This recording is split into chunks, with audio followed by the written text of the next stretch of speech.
Huh. How? Oh, what? Hang on. I've only got 20 seconds left. 6. Huh. 7. 10 seconds. What's the last one? What? Huh. Oh no. Oh my goodness. Huh. 3, 2, 1. Did I get it? Ah! Oh. Ah, that was close. Ah. Oh. I need a cigarette after that. My gosh. How's it going? I'm really good, man. Thank you. How are you? I'm fantastic. Real quick, what was that clip was during your, was that during your 24-hour extra live stream? I believe it was, yeah. I'm not gonna lie, it's all kind of one big blur at this point. But watching that clip just now gave me such anxiety. I can't even. I can't even.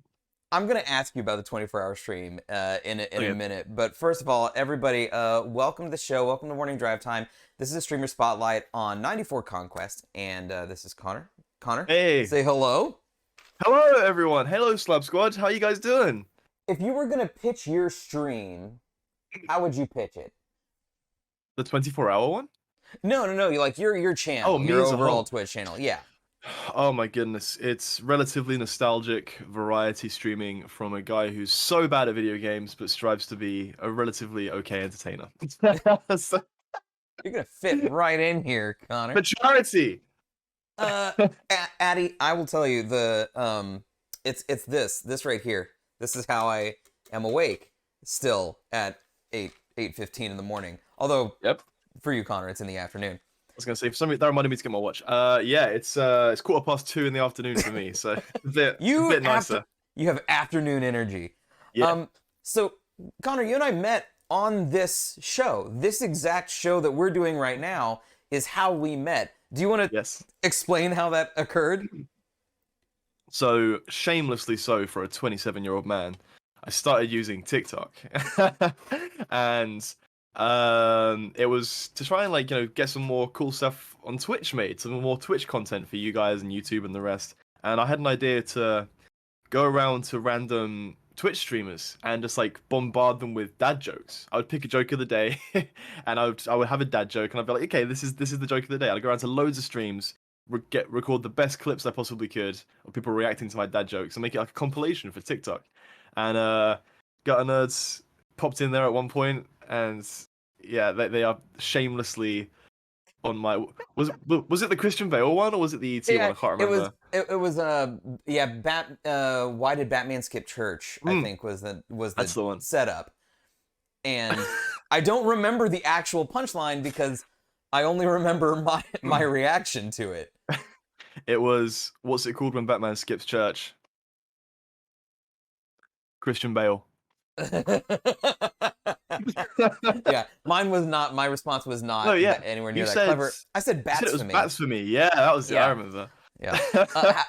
Were you just cruising the just chatting, or how did we make it into the roulette of your dad joke?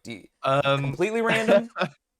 More for the vast majority of things, but I feel like I always start by searching through my recommended channels. So the ones that are recommended personally for me, I think that's where you came in, because I just did a bunch of Star Wars stuff, and I think it was recommended to you. Twitch discoverability worked.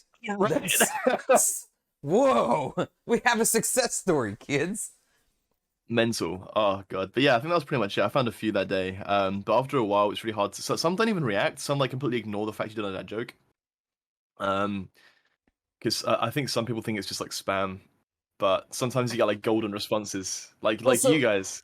When the opener, right, is something like that, hey, I have a dad joke, and before even a hey, how's it going, that kind of thing. When it's a cold open like that, I think as streamers, our defenses immediately go up, and so it's okay, wait, is this person having fun, or are they leading into being a troll, not a fun one, you know what I mean? Yeah, I so gotcha. but it worked. It worked really well because now we're friends. I've co-streamed with you, so clearly it was a good decision. So how did you start streaming? When did you start streaming, and how did you get into it? Were you a viewer first? Were you a streamer first? How did that happen? So yeah, it was about last November. So it's almost been a year now since I started my streaming adventure. It was actually somebody that I used to see back in the day. They were a big streamer, and they were like really into it and stuff. And I'd always wanted to like pursue it. I've always been an avid consumer of Twitch streamers and YouTube content and content creators around the world. And then I found somebody that was like, hey, you know what, I've been streaming for a while now. Let me show you how to stream. And then yeah, we just started putting it together and building it, and then using all of that insider knowledge from already streaming for a few years, I was able to very quickly grow my channel, and I was super happy about that. And it's been a steady incline since, and I love it. I love it all. It's good. Addy asks, Is this Ice and Pants Guy? Yeah. Yeah. This is Ice and Pants Guy. So before I get to the 24-hour stream, what did you, because you produce on TikTok, you've produced on Twitch, you mentioned YouTube. What is your favorite platform to produce content on? Ooh, that's a tough question, honestly. For streaming, Twitch absolutely all the way. I have very regular banterous arguments with my friends about YouTube or Twitch, what's better to stream on. But yeah, Twitch is my go-to. What's their argument? What's their argument for YouTube? I think it's because they already had a lot of subs and they already had a lot of a following. I'm good friends with a YouTube creator called Agile Fox, and he's growing very fast. He's doing Pokemon themed stuff, but he's growing stupidly fast. I'm very happy for him. He's a really old friend of mine from back home, same hometown and stuff.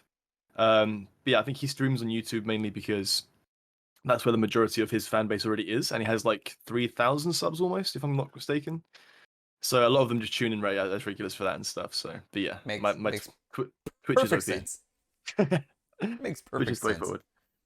So, do you have a name for your community, like the group? Well, at this exact moment, it's called the Quest Crew because 94ConQuest. But however, we are potentially doing a rebrand quite soon.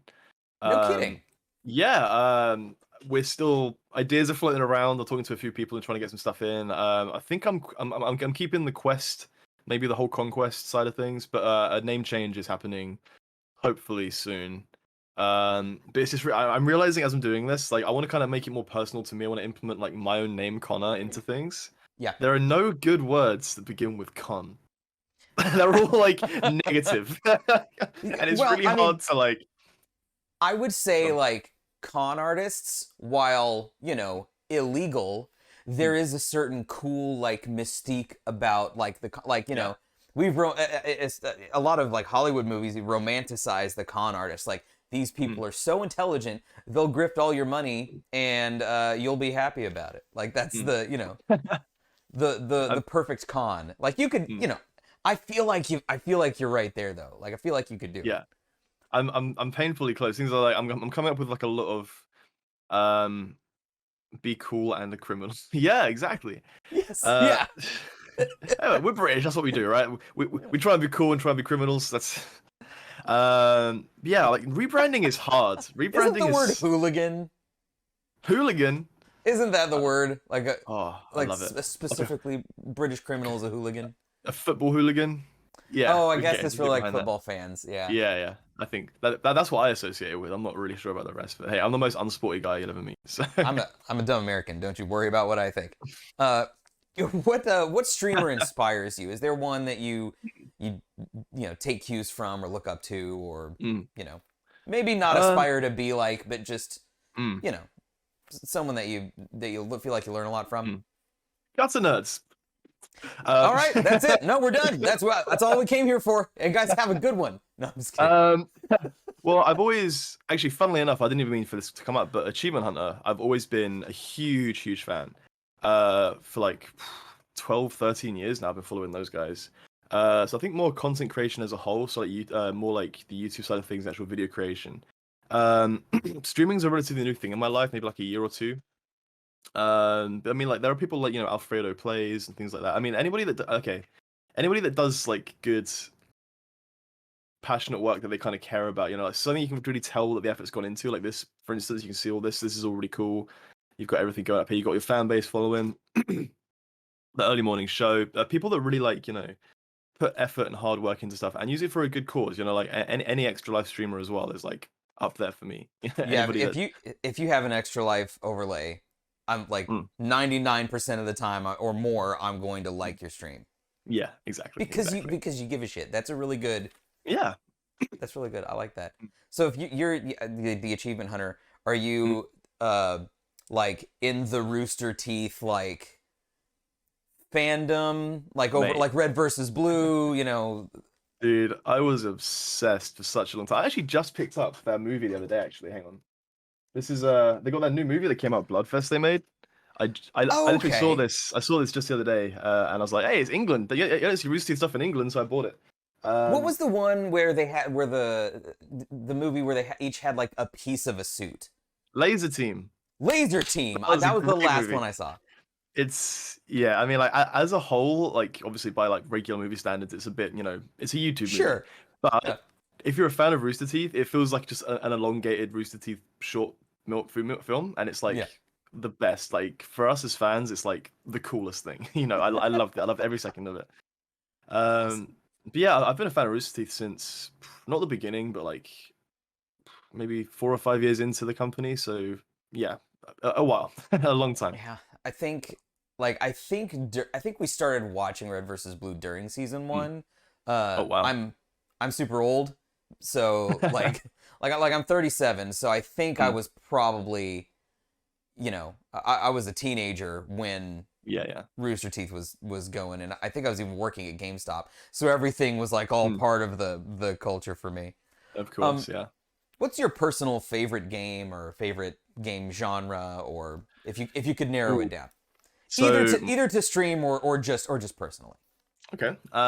Streaming wise, honestly, I'm really getting into Nintendo stuff recently. I mean, Nintendo has always been my favorite. Zelda Ocarina of Time is my all-time favorite game, forever and always. Classic. First game I ever played as a kid. The whole Zelda series as a whole was dear place in my heart. I'm gonna get some Zelda tattoos very soon as well. That's another thing. I'm like, when I'm a fan of something, I'm a diehard fan. I Yeah. can't go like little bits. It's It's this is all or nothing. actually this is actually a Star Wars tattoo. I don't know if you can tell, but this Oh, is holy actually shit! that's actually a stormtrooper. Yeah, that's I'm a bit of a fanboy. So, No, so that's um, super cool. well, it's like just different enough where you can pull it off as like not nerdy, but at the same Right? time, Yeah. it's like it's my little secret. I love it. Like it's the kind of thing Um, that nerds may recognize, but people who mm, aren't in the fandom aren't gonna be like, the fuck is that? You know what I yeah, mean? yeah, Like, they'll just be like, exactly, oh, it's a exactly. cool ass dad. Yeah. I mean, I grew up like super punk rocky and like super kind of trying to be like a bit of a goth and stuff like that. So I think like having that kind of edgy side to the nerdy things is like where I'm going to go with all my body art. Yeah. So I'm literally I'm actually going to get my extra life tattoo soon as well. Oh, Um, that's right. That was one of yeah, your goals, right? yeah, it was the $500 stretch goal. And yeah, so I'm gonna get that on the inside of my arm, I think. But the very first thing I said to my tattoo artist, I was like, okay, here's the extra life logo. Can we make it more metal? That's what I said to him. And they were like, "Yeah, we can do that, no problem." So they're gonna help me Oh, design that, and it's in the that's process of being designed. So that's yeah, awesome. I would love to Mm, see the metal version of the Extra Life logo. mm. That's I've not seen super any of it cool. so far. I'm really excited to see what they come up with, but I trust tattoo artists. So Do you not, I don't, I think the answer is clearly no, because you met your goal. But let's talk about the 24-hour stream. Do you regret streaming for 24 hours? Not doing the mm, fundraiser, but I yeah. know the 24-hour part of it can be a sledgehammer to the soul. Mm. So Now was that part tough? it did get pretty not tough, but it did get very tedious. Like the best way I can describe it is, when you like you're younger, you're sitting in school, and there's that last hour of the day, and you can't stop staring at the clock. Yeah, Like I very much had that feeling. But also, I mean, if you were present during the stream, you would have seen that we didn't actually make the full 24 hours purely because of technical difficulties. you had a We disconnect. yeah, my whole internet in my entire area, like not just my house, but like the whole local area went down. And I was ringing up people, I was trying to sort stuff out. It just suddenly cut out. So I made up for it. I had a good sleep, and then the next day I did like a 5 hour stream to like make up for those. We were 21 hours in, so we were in like the last final stretch. Like 21 Um, hours, I feel like 21 hours yeah, and you met your goal. Like that was yeah. more than enough. Yeah, where she met the goal during your segment with Sam. Because that was when we started getting in all of you guys, the gutter nerds. What was your fan base called? Just the gutter nerds, The or Gutter Nerds, yeah, yeah. yeah, the gutter nerds. Yeah, thanks to the gutter nerds, we had a fair few donations come in. 24 hours of streaming on his phone as ice in the pants guy. I will say, the first time I was like, this is gonna be easy, this is gonna be fine. I did it, and I was like, okay, this kind of sucks. The second time and the third time, that hurts. It doesn't feel You did nice it more at than once. I did it like 3 times over the whole stream, and it sucked. It was like it was painful. I didn't realize it was gonna be so. I was like, ah, it's only ice, but I didn't realize how. I literally had no feeling. It was a really weird experience. Well, I had there's to. definitely a difference between pouring. Like I mentioned this at the time. There's a difference between pouring ice on your junk and sitting Yeah, with ice on your junk while yeah. you play games or whatever. Like that's different. The ice kept the other ice cold, and it was there for. It was there for so long. Why is this ice not melting? I'm not even joking. It probably took like an hour and a half to 2 hours to melt Oh. each mug. It was like, and then that last one was like, because Dr. Pap, one of my followers, he donated $251 worth of it. So it was like 2 mugs, and I did a whole pint glass, and that was there for a long time. I'm pretty sure actually that was there until after the stream cut out. It was there for a long time. It didn't really. Ugh. I hope you weren't expecting to have kids anytime soon. My goodness, no. That's But out of the Pap also question. announced he's gonna have a baby on my stream, though. Do you remember that? Yes, I do remember Yeah, that. that was so nice. Like during the There's- extra live stream for kids, Pap's gonna have a kid. Like Yeah, Pap said he was going to have a kid. He just like announced Yeah. that he was going to have a kid. You met your goal, and then like it saved children's lives by streaming, like quite literally. And then perhaps more important of all, I won the Star Wars competition. You did, but it was like by 1 point, wasn't it? As well, it was like something really extremely- close. Yeah, Yeah. Well, it started off like Mm. I felt real good at the beginning, yeah, yeah. and then it was Sam, right? Yeah. Yeah, and then Sam really, I thought that he won. I straight up was like, well, fuck, congratulations, man. Yeah, it was good. No, I wish that so the stream went, honestly, technologically, I was expecting a lot more errors. But that segment with you and Sam was the only error we had, really, minus the internet going down. I think it worked great. It was such like a, if you watch the stream back, it was such like a ramshackle, like the whole scene I built and set up for some reason just wasn't loading, and it crashed, and it wasn't working whatsoever. So I had to like really quickly ramshackle, like, okay, Steve goes there, Sam goes there, I go here. Like it was like a really last minute thrown together thing. It worked out okay. It worked out okay. But, I thought it was awesome. thank I do you. remember. I remember Addie was there. I remember she donated. I remember Ani was there. I remember she was razzing me the whole time. Out of love. Don't be fooled to think we're here voluntarily restrict here with the games. That's what I do. Is I pick one game per viewer. I play that one game, and then I make sure that they stay after that once they're here. Good. Yeah, that's the way to do it. I think Oni actually, I can see in chat now, Oni actually started following me, and I believe they subscribed as well. So thank you very much, Oni. I appreciate that. Of course. No, Ani, that's what I'm here for. You're supposed to razz me. Like that wasn't a complaint. That's a feature, not a bug. Skoback keeps being promised Star Wars stuff, for example, and I keep doing other things. Yeah. But you know. Oh gosh. Gotta keep him wanting more. Keep him waiting. Yeah. What's one thing you would change about Twitch? Anything at all? Anything from the UI to, you know, the technology, just anything. What would be? That's a really interesting question. My goodness. So I guess I've not had like a massive experience with it so far because I'm still a relatively small streamer. But I do hear a lot of complaints about like you said earlier, the discovery of like people you're related to and things like that. I'm not quite sure. I mean, I know there's a lot of things like, you know, like follow funnels. Is that what it's called? Follow tunnels? I can't remember what it's called. Follow bottling, maybe. Yeah. I just feel like there's a lot of like spam stuff that goes into it, you know, and things like that. And it really just kind of take away the experience of what Twitch is about. You know, it really does kind of ruin a lot of young streamers' passions for it, and it scares them off before they get a chance to start. You know what I mean? Right. If your first experience with Twitch isn't like positive community building, if it's dealing with hate raids or dealing with bots and shit like that, that's hate raids especially. Yeah, that's a big. So I luckily enough, I didn't. Luckily for me, I didn't hear anything about the hate raids as a big thing. That was a really recent thing, wasn't it? Until after Twitch, or that there was like a strike, wasn't there? Like a follower strike. Right. So there was it's been going on for a few months, and then in the last few weeks it got so bad that there was the day I think it was 2 weeks ago. 2 weeks Mm. ago, there was the day a day off Twitch, Yeah, that was um, it. Yeah. and Mm. yeah, I'd like as far as pressing matters go, that's probably the top one that needs to be Yeah. fixed. Um, Absolutely. I mean, I'm gonna say this now. Whether you're a Gutter Nerds fan or a fan of me or whatever, if you're like going into people's streams just for hating, like we don't want you here. Like get the fuck out of here. Come on yeah, now. No yeah, one needs get the you. fuck out of Come here. on. That's a Get the fuck out of here. very well said. I Oh. second that. I second that. What are your stream goals? Like, is the idea like full time? Is it Mm. partner? Is it what's the? Man, I would love to stream full time. I really would love to. Being a journalist myself, I love content creation in general, like this. This is like the sort of thing that I just like. I'm sitting here, I'm like, this is great. I love every second of this. I just love, making cool things. In a job, if I were lucky enough to make this my full-time job, that'd be a dream come true almost, I am working on one thing I do pride myself on is video editing. I'm a good video editor. It's just finding the time around my current job. So maybe like making videos full time, such as YouTube and things like that.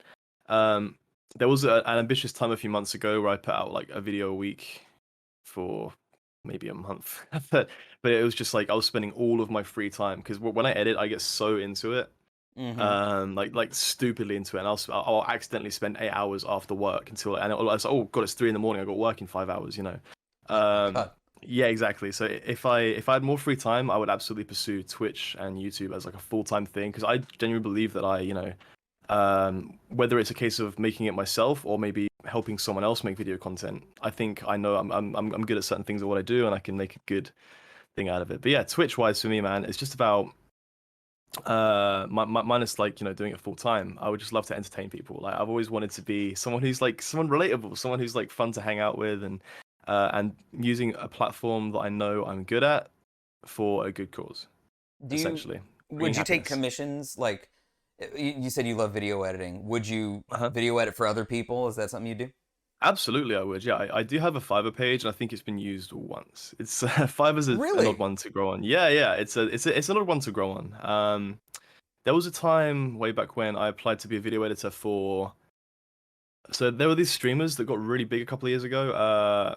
And it's like I think now they're kind of like a group called The Boys, and they're like VR streamers. Mm-hmm. But it's like Mully and Eddie VR and those guys and stuff. I worked a little bit with Eddie VR. Well, I say worked with. I edited a couple of trial footage bits for him, and that was really cool. Same with some other guy called Your Narrator on YouTube as well. I did some stuff for him. But yeah, sadly that never grew into fruition as like a whole thing. Mm-hmm. But yeah, that was cool. I mean, I just love it, video editing. Like if it's something I can put my name on and take pride in, I'm like, yeah, I like it. I'm into it. So given the opportunity, Mm. you would stream and video edit like as a career. That would be Oh, absolutely, yeah. I would love like an everyday stream schedule. But it's once again being like a journalist right now. Um, it's a hard.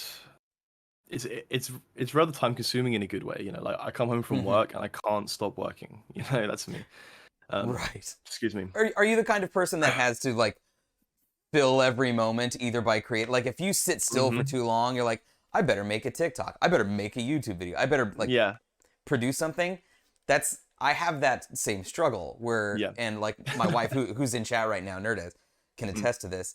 If I sit still for 10 minutes, then I just go I start working on the next thing. Yeah, yeah, exactly. I I was having a chat with this person I'm seeing yesterday, and they were literally just like, "Okay, Connor, you literally need to have a break like right now. Like, I'm gonna sit on the phone with you and make you have a Right. break like Right. now." And I was like, "Oh gosh, it's." But like, it's a blessing and a curse though, because I also had the same conversation with her the other day. I was saying about how it's been such a long time since I've sat down and just played a video game for fun. Uh-huh. Do you know what I mean? Every time I play a video game, I'm like, okay, can I film this? Can I like stream it? Can I do this that, and the other? And it's like, which I love doing. Sure, yeah. But in the last 3 or 4 months, I may have sat down and played a video game just for fun without any like recording or maybe 2 or 3 times, maybe. Even the other day, I was playing with a friend of mine called Cosmic. I was playing a bit of Halo, and about halfway through, I was like, dude, do you mind if I film this? We're really funny. And I was like, this could be good. And now I've got that empty footage just sitting on my desktop, and I'm like, it's not that great, really, is it? But I just, But you liked it. but yeah, at the time, and I was just like, and I could like, the things that I know as soon as I put that in Premiere Pro, I'm gonna spend like 13 hours of my life making like a 10-minute Halo video. You know what I There's mean? And it's also just gonna, like there's also a little bit of a difference of, and we get better at this the more we stream, the more we content Mhm. produce, because you get comfortable with it. But there is a little bit of a difference between you're sitting around and you're playing, or you're playing with your pals or whatever, and you're being funny, and then the instant that you hit the record button Mm. and you know you're recording, that Yeah, little bit of added pressure like shifts the energy a little bit. yeah, And it's not that it's bad, it's just that yeah, like now you're trying, yeah, exactly, and exactly. that shifts Mm. things a little bit. I You think, you mentioned oh, Halo. oh, Oh go no, on. what were you gonna say? I'm gonna shift over to Oh, Lasso here in a it, second. it just reminded me of like, so when I first started streaming, I think the hardest thing for me to get used to was constantly talking to nobody. How Do you did know you what I mean? learn to Like, do that? well, I tried to put in a lot of my, so when I did my journalism degree, we had a lot of like radio voice training. Mhm. For scenarios like this, which is for me, who's got a really boring, weird voice, it's quite hard to like manage and stuff. But I just kept thinking about back to that, and the breaths and the way you sit and this and the other, and it was after I started making friends in the chat, like people that came in and like enjoyed my stream. I realized it was so much easier to talk because people were like responding, and it was literally just like sitting down and having friends. Do you know what I mean? It was like, Mhm. I mean, they are my friends. You know what I mean? Like, my Twitch chat Of are my course, friends, yeah. but it's just like hanging out with your friends playing video games. It's a great time, but a bit more reading. Um, Right. yeah. What's the hardest part about streaming? Is it keeping up with chat at the same time as gaming? Is it the technical stuff? Like, what's the main challenge when you are streaming? Um, I think because I try and be my ethos when I stream is generally like, the game is second, the chat is first. Mhm. So probably yeah, I'd say paying attention to chat, but not because it's like a hassle, because Right. that's my main focus. And then I'll look at the chat, look back at the game, and I fucked it up. You know what I mean? That happens so Yeah. often. Like Oh, the I amount know. of time. Yeah. Like from personal experience, not your experience. Yeah, That exactly. was supposed to be It's a a real mess. self-deprecating joke. But there are some times where I will be like, for instance, that clip you played at the beginning where I'm going for those red coins. Like, I think right before that clip started, there's a bit where I'm like, I'm sorry, chat. Like, I need to focus for a second. I need to like get this. I was so stressed out. That was the first game I actually finished on stream, Mario Sunshine. To Really? 100%. It's the very first time I've 100% a Mario game in my entire life, and I'm glad I got to share it with my Twitch community. So that's a That's good sign. fantastic. Yeah. Do you remember the first stream you ever did? Like, do you remember the first game you ever played on stream? Like how you Ooh, launched? what was the first game I ever streamed? I believe it was probably Dead by Daylight, I think. And that was way back before I built my new rig. So it's like my that was the day I realized I needed more power. Um so yeah, I still not got a graphics card. I spent about 2 grand on this PC over lockdown. That was like my passion project. And then there was the graphics card shortage, which is still in full swing, Yeah. if you're aware. Oh So yes. I've got like an AMD 3900X processor and stuff like that, and it's like, it's all like big time stuff. And then I've got like a GTX 960 graphics card, and it's like, it's a nightmare. So as soon as I picked up my capture card, for this moment right now, I am trying to stream more console stuff purely because it saves so much my PC while Right. streaming. Like because all the stress goes towards my consoles rather than my PC. Yep. I still do the odd thing here and there, but yeah, it's That's right. Consoles are yeah, helpful, yeah. PC fuckers. Uh, Exactly. I know I agree with you. I agree with you. I have a couple of rabid ones in chat. Um, do you remember the first game you ever played ever? Like That would be Ocarina of as a Time, Zelda. that was Yeah. the very first game Yeah, you yeah. ever. It was. Yeah, no, it was. I remember. I was 4. I want to say. That is my ultimate earliest memory. I mean, my mum even agreed that was the same thing. Yeah, ever since then, it's been my favorite. But like, obviously, when I was a kid, it was like, I mean, my dad played it for me, but I played it. But Yeah. yeah, man, I grew up with Zelda, and Zelda's been like a big part of my childhood. And me as an adult, still, I'm still buying all the Zelda games that come out. I've got a rupee hanging out over here. Yep. Um, I'm a I was hardcore. eyeballing some of that merch You're back eyeballing? behind you. Yeah, man. This is my Yeah. So I've got my games section, I got my movies section, I got my music section. It's all kind of split up. I'm running out of space. Got my original GameCube up here, going strong. You might like this. I got my original I believe it says on the back. Hang on, there is a date. Yeah, my original 1996 Slave Oh, One that's right here. fantastic. Man, it's not good. It's all the parts are gone. I used to play with this as a kid all the time. I found this recently, and I was like, I need to keep this. This is gonna go on the shelf. You know. Yeah, Um, that's delightful. I've got a really, really obscure thing. Actually, you might be interested in. Hang on, where did I keep it? So Absolutely. this is super obscure. Everyone's got that one weird collectible thing that I'm not quite sure why they have it. Right. Right. I have here. Let me check the date before I show it. So I have a bottle of shampoo. Now, I have some galactic bath foam Wow. from 1995, which has been unopened. I'm gonna hold this up to the camera real quick, but those are like some messy ass. Like you can't really see all the focus is all off there. No, yeah, those are. That this that is bottle was round, right? And I'm pretty sure that is clear, but that's just like the congealed mess. Sure. So this I'm is pretty. unopened. This is unopened. I'm pretty sure if I open this, COVID would happen again. Right. Yeah. Um, COVID 35.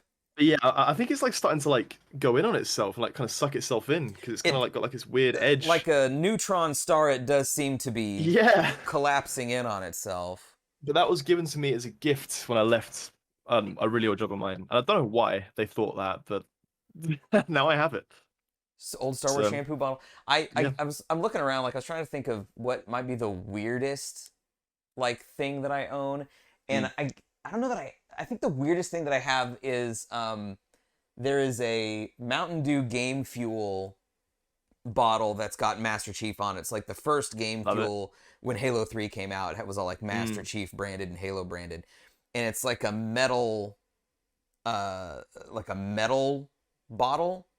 Mm. It's I think that's the weirdest thing. But like it's been opened. Like I drank it and then I cleaned it and then I Mm.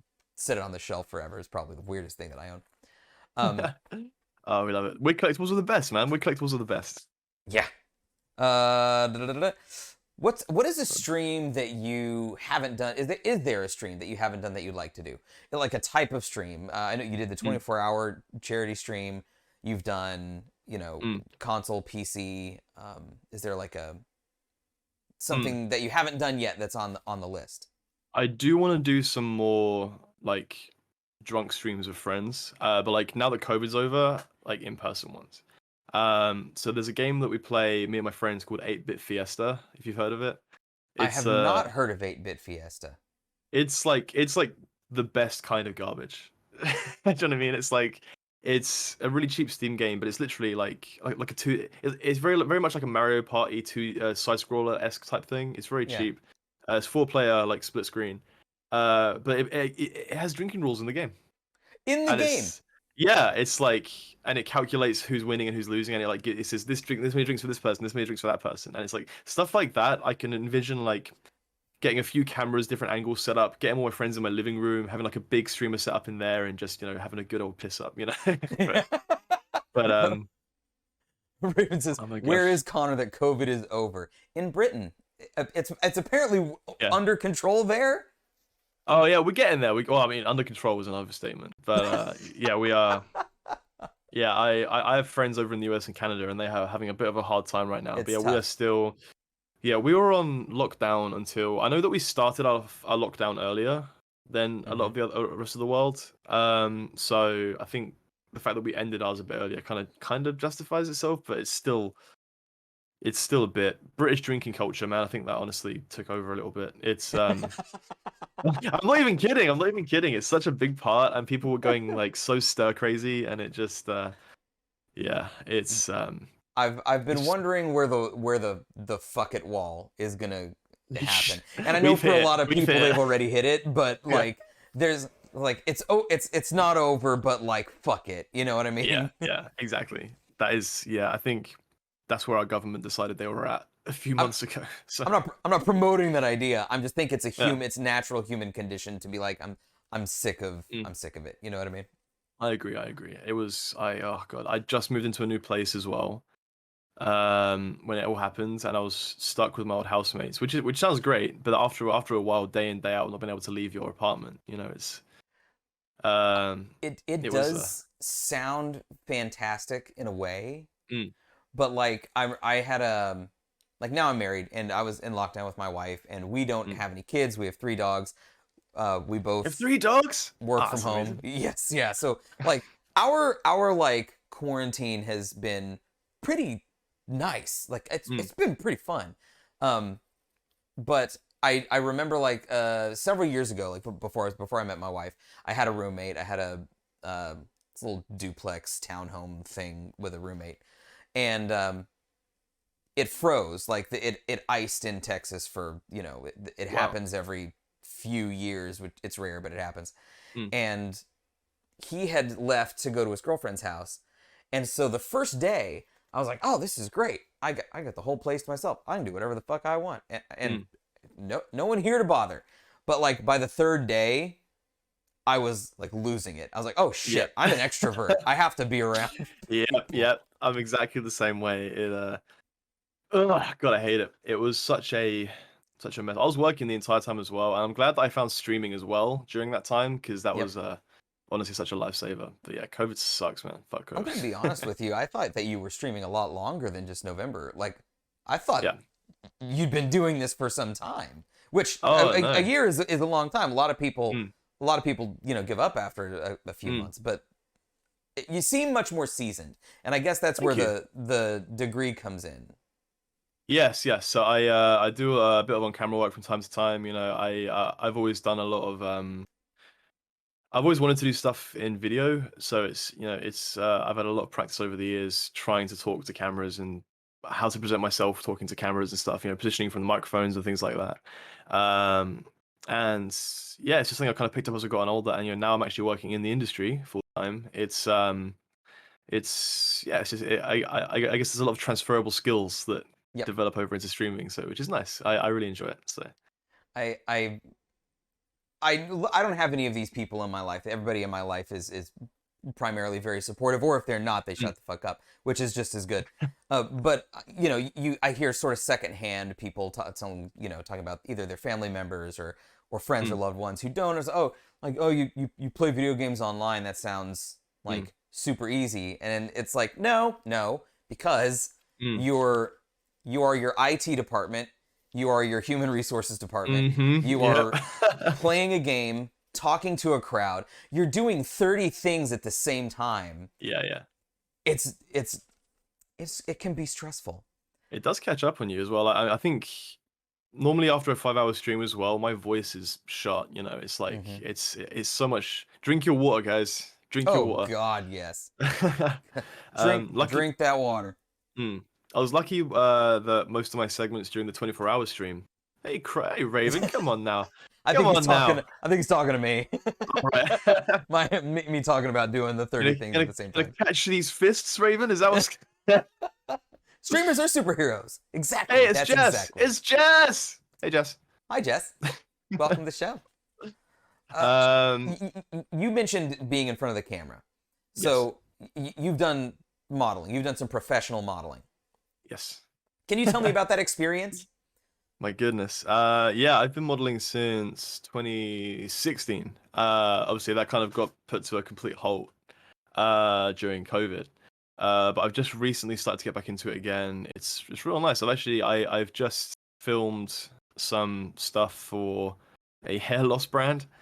Um, The after photos, I presume. yeah, actually, that's exactly what it was. Next Thursday, I'm shooting a music video for a local artist. But yeah, man, I've been modeling for a while. It's just it's a nice way to pay the bills a bit more. It's there's a market for everybody. The one thing I get quite frequently is people say like, "Oh, I could never be a model," and Hmm. it's like there's a market for like literally everybody. Like Like, all body types, all person yeah, everybody. types. There's half of my like portfolio sites that I'm on. You look through, and it's such a wide variety of people that look different and individual in their own ways. Whether it's race, weight, height, all of it. Even down to like physical quote unquote deformities. That there's literally a market for every single person. Mhm. So if I can give one piece of advice, I guess from the modeling standpoint, it's like Mhm. don't be afraid to like if you want to try it, you can always find someone out there that's gonna help you out with it. I you know? feel like there's a characterization of modeling, and it's usually directed towards women, but I think that I'm sure you've probably heard it at some point as well, is that it seems so easy, and it's another one of those things where it's like when you're not doing it, it might seem like it's something that's very easy, but correct me if I'm wrong, there seems to be a fair amount of vulnerability that goes into something like that because it's not Mm. just standing there, it's performative, isn't it? Yeah, I mean, there's a lot of tricks to the trade that obviously I'm not like, a top class quality amazing model, but I've done my fair share. And there are lots of tips and tricks and effort you have to work. And after you're standing on set for like, 15 hours, you're knackered. All you want to do is go home. 15 Uh, hours? you get some A long shoot working can days, last man. 15 hours? Well, because generally, like you arrive, sometimes you got a hair and makeup, that sort of Yeah. thing, and then you're standing around because let's say you have a shoot with 5 other models, you then have to like wait for all those guys to do their cycle, and during that time you're getting your hair and makeup done, this that, and the other, Right. and you have to wait for the whole crew to like set up the scene, get the lighting right, and it's changing almost every couple of shots, and it's like a constant thing. Sometimes there are big sets that have to be made. Sometimes you have to rent out big halls. Like I was on the cover of Your London Wedding, a magazine, like a wedding magazine, and it was this massive like I don't know what the word for it is, like a church hall type thing in Hmm. London, and yeah, Sanctuary? could be, I'm not sure. It was just covered in There's a word, murals, and it's it a was like a word big, somewhere there.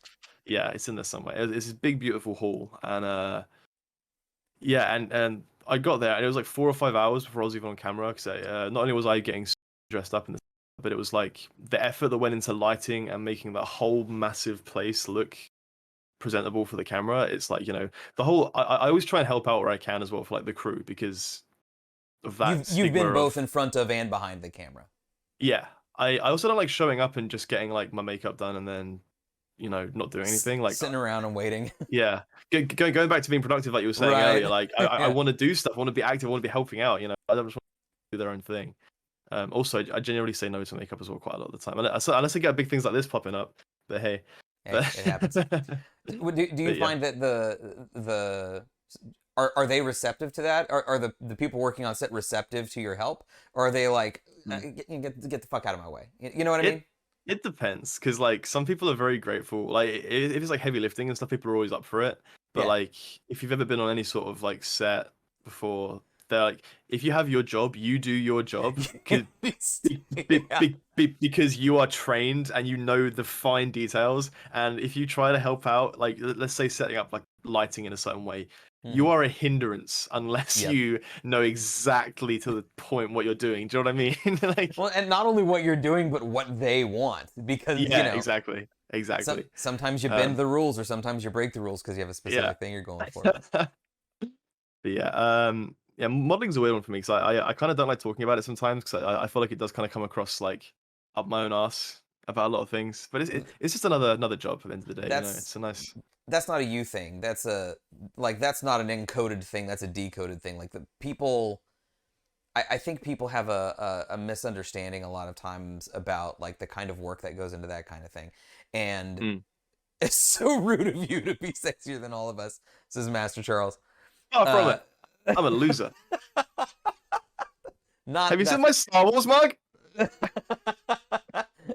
How dare you, Master Charles? Have you even seen Raven One? Absolutely awesome. Gosh. Okay. So how did you get into it? For the record, like in no way, shape, or form are you coming off like up your own ass or anything like that. Like Oh, that's speaking from the experience that you have should be able to be a learning experience from everybody. So just like don't you worry about that. good. How Okay. did you get into it? Like what was there like a day where you went, Mm. I have like these like some dope looking headshots or something from other things, or Oh were you man, honest. recruited or The honest answer is that so I used to back in 2016 I used to see a model way back when, and she was not the nicest of people. She was very um she, she couldn't be with like a normal guy, if that makes sense. She had to like have someone a bit more, a bit more out there, a bit more like someone who's like a model. So I was like, okay, I can give that a go as well. And she helped me set up an account and get some of my portfolio stuff sorted out, and then it kind of went from there really. So, but she wasn't very nice in the end, so fuck her. Uh, but no, honestly, she was a very nice person at all. but But you found a pathway that you otherwise wouldn't yeah, have. Exactly, which is nice, and which I think I won that breakup in the end because of that. So, Oh, oh, um, sounds like this it. is this is years ago at this point. This is a long time ago, but yeah, I mean, like she's, I guess in the long run made me a lot of money. That's the best way I can put it. But Yeah. yeah, it's yeah, How, how that's how I got into it. how did how did you get into journalism? Is this directly from school? Well, like Mm. was that the point of the degree? Like, were you going to school for journalism specifically? So I wanted to do more creative stuff like film and artwork and that sort of thing. Um, and my stepdad, rightfully so, convinced me that it's much harder to get into that side of things if you want to just do it straight down the path. Obviously, it's definitely doable and definitely possible. You can Hmm. do whatever you need to do to get through in life. But journalism was a great way for me to uh do something a bit more reliable with my life, without being rude to people who want to pursue arts and crafts and like filmmaking and the rest, because I For thought sure. personally like that is like my dream career, and like I'm jealous of everyone that has like the passion to like go down and chase it. um but yeah, I mean, journalism is a good way for me to express like creative side. So now I'm in a job where I can I can make video content, I can write things, I can create some cool art stuff, and I can publish stuff to thousands of people, and I love it. It's a great way for me to express my creative side. Um, so yeah, it kind of stemmed from me wanting to just be creative as a whole, but trying to get on a career path that I could, really use it in a, what's the word, like a constructive way. Tangential. Oh yeah. So Yeah, yeah. I feel like that's very smart because I went to school for radio, TV, film. I have a Mm, degree in radio, TV, film, mm, and good. what I did was, went to school. I took the classes. I passed. I got my degree. I was working at the same time to put in, like, family helped as well.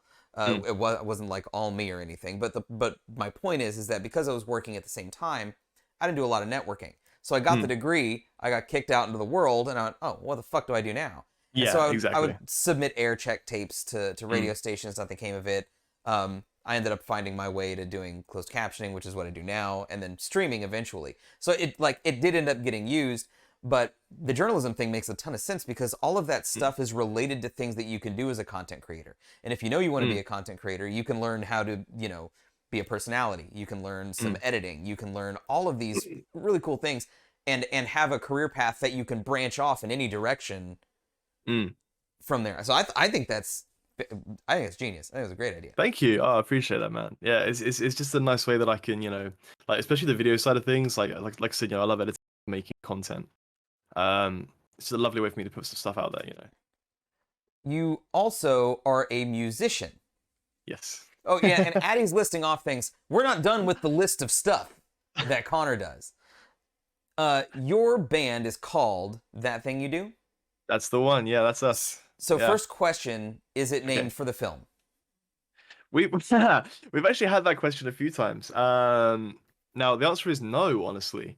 So I believe my singer James, we're big into like the whole kind of like pop punk, maybe kind of early 2000s radio scene. And So is this like Dashboard, Fallout Boy, Green Day kind of yeah, pop yeah, punk early thousands? spot on. Yeah, spot on, Okay. mate. That is perfect.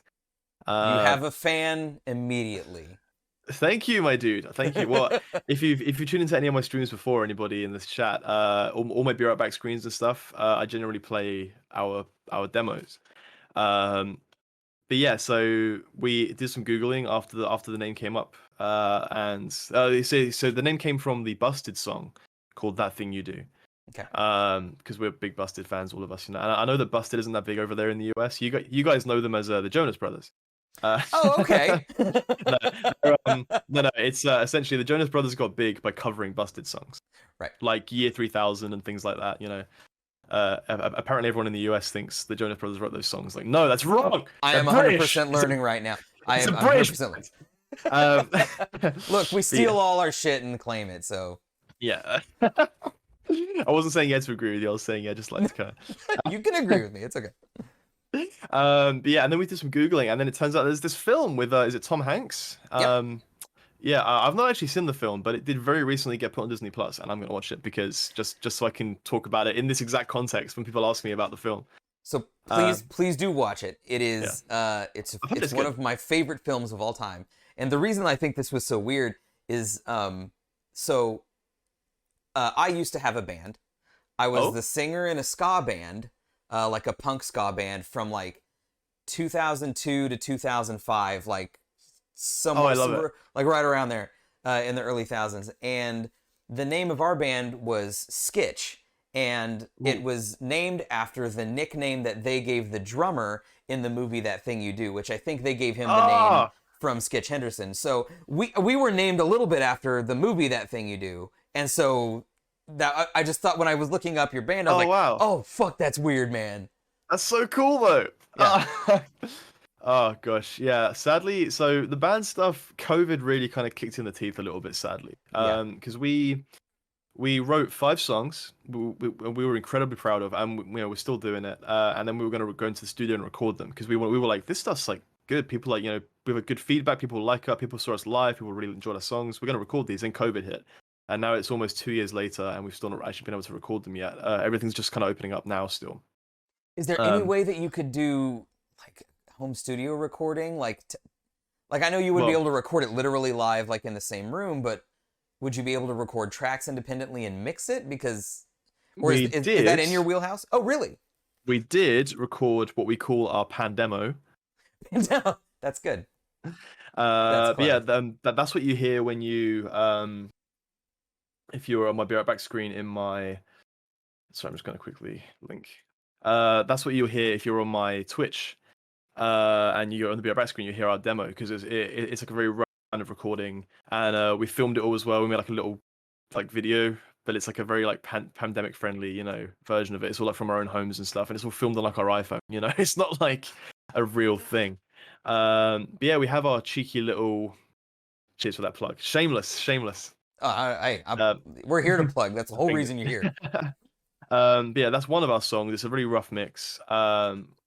But yeah, I think that's gonna be the first song on the EP when it finally gets recorded and comes out. So I think we're allowed to talk about the names and stuff of it all. I'm pretty sure we are. But yeah, it's a 5 song EP. It's a good mix. So we played a really big show. Well, not a really big show, but we played a big show for us in February 5th, 2020. So right at the beginning of the pandemic, right? And it was actually the band who we were supporting was called Rome. They were on Hopeless Records, the same record label that Sum 41 and Avenged Sevenfold and stuff are on. So we were like, oh my god, oh my god, oh my god, Yeah, that's awesome. And it was the first time we played our 5 songs that we'd written for this EP live, like as in, and it's one of my favorite memories of my entire life. We played it. Our Where second. was the venue? It's in my hometown called Margate, and the venue's called Elsewhere. Okay. A really up and coming grassroots venue, man. Cool. They've had some really cool names there, like Frank Turner and stuff. I believe they're a really cool little venue. But yeah, like we played one of our songs, called "Her Voice Goes dot dot dot," and at the end it's got this whole kind of chant where it's like ba ba da ba ba ba ba ba, and it's like a generic kind of pop punk kind of like sing it back with us type thing. Yeah. And we just played it, and it was like, okay, cool, this is great, it's going really well. And we had that last note, and then the music started to like fade away, and the whole crowd is just singing it back to us. And there's like 300 people there, and we're like, what? There's no amount of cocaine will rival a crowd getting into your music. I know. It's so fucking, it's such a cool ass feeling. It was the very first time we played that song live, and for a good like minute afterwards, the whole crowd was going ba ba da ba ba ba, and it was like we've got like a GoPro footage of our stage on our Facebook page, and you can see like that clip, and it's like I've had a few beers at that point as well, and I'm just there, I'm just like, yeah, keep singing, it's Yes. like, I'm loving it. Keep it going for the next month. What do we care? Yeah.